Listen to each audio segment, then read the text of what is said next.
And the box office turns into Barbieheimer this weekend as Barbie and Oppenheimer hit theaters. Our movie guy, YouTuber, film reviewer, and just a really nice guy, Sean Chandler of Sean Chandler Talks About, rejoins Eyewitness News Mornings, talk about the battling films. Sean, you've seen them both, right? Yes. Okay, this is exciting.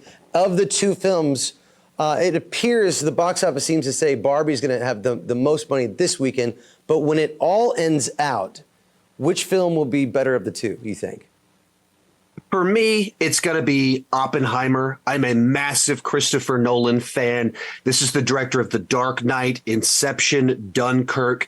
And with this movie, he's clearly swinging for the fences. He wants to make an Oscar contender. It has a tremendous cast. Robert Downey Jr. is in it. And it's a movie that reminds you that he's a fantastic actor and not just Tony Stark.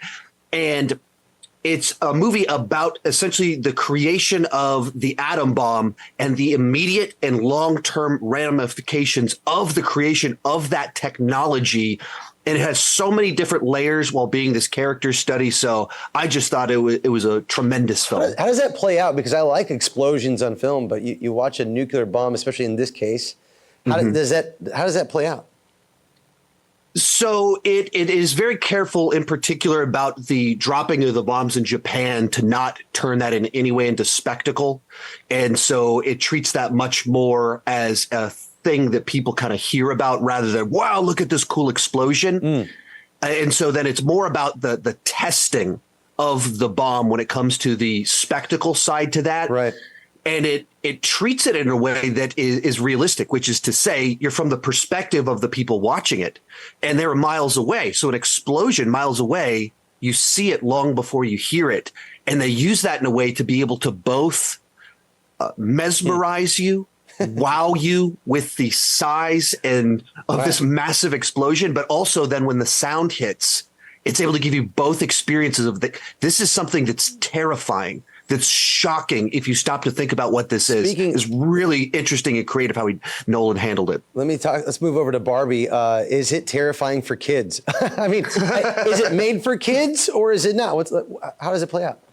So this is a strange one for me. They adapted a toy that is for primarily girls under the age of 10, and they made a movie that's really only for grown-ups. It is not designed at all for children.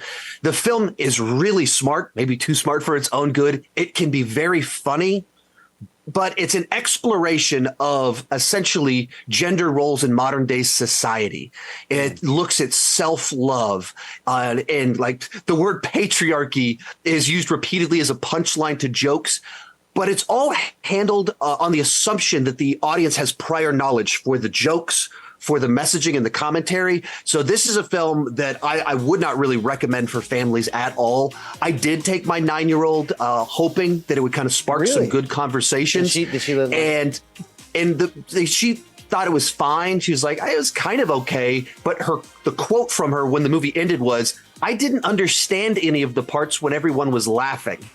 And it didn't really spark the conversations I was hoping it would spark. And she didn't really understand the message of the film because it's all communicated at a grown-up level, assuming that you understand these conversations and issues in modern day society. Wow. All right. You heard it first here, folks. Sean Chandler Talks About. You can check out Sean Chandler on YouTube and Sean Chandler Plus on YouTube. Sean, thank you so much. And, as always, thank you so much for having me. We appreciate it. We'll see you guys